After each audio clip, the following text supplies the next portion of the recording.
Picture this. It's a quiet Sunday afternoon. You're sitting at your kitchen table, doing something you genuinely enjoy. Maybe you're baking bread. Maybe you're sketching. Maybe you're fixing something old. For a while, there's peace. No one is watching. No one. You're not trying to be good. You're not trying to improve. You're just inside the process. Then you take a picture, or you casually show it to someone, and they say, "Wow, that's amazing. You should sell these." They mean it as a compliment, but something subtle breaks. Suddenly your mind starts moving. Could this scale? Would people like it? What would this become? In one sentence, a quiet moment turns into a future obligation. My name is Noah. I spend a lot of time staring at my phone screen, watching people, and watching myself watch people. Not long ago, I found an old notebook of mine filled with sketches I made when I was 14. They were really bad. But the strange thing is, I remembered how I felt while drawing them. I remember feeling unburdened.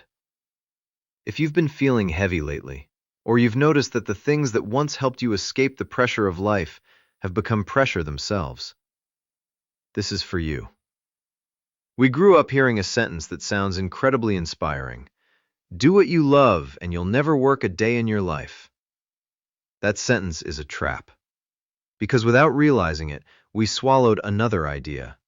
That any skill you have that doesn't make money is a wasted skill. If you cook well, start a business. If your voice sounds good, start a podcast. If you can design, sell it. For me, this idea arrived quietly.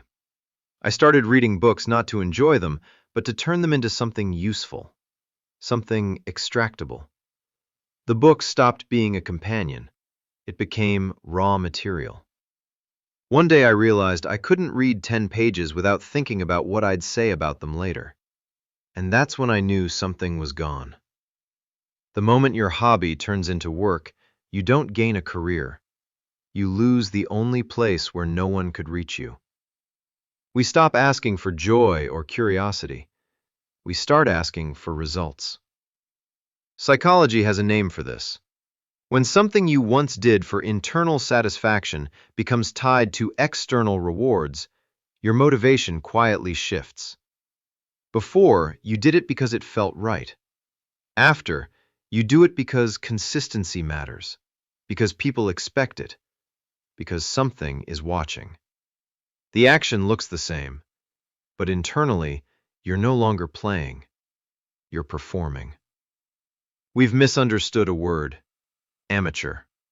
It doesn't mean unskilled. It means someone who loves.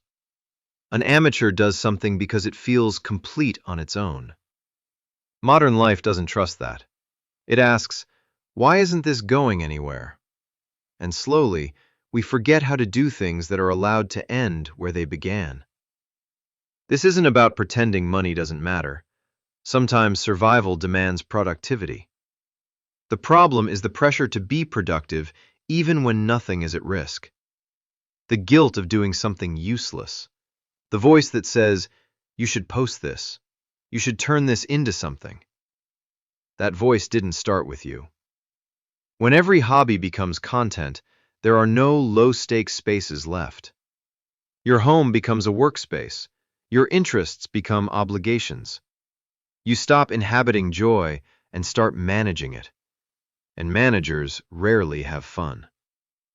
If every joy has to justify itself, eventually you wake up with nothing left that feels like home. Some joys survive only in private, in silence, in not being watched.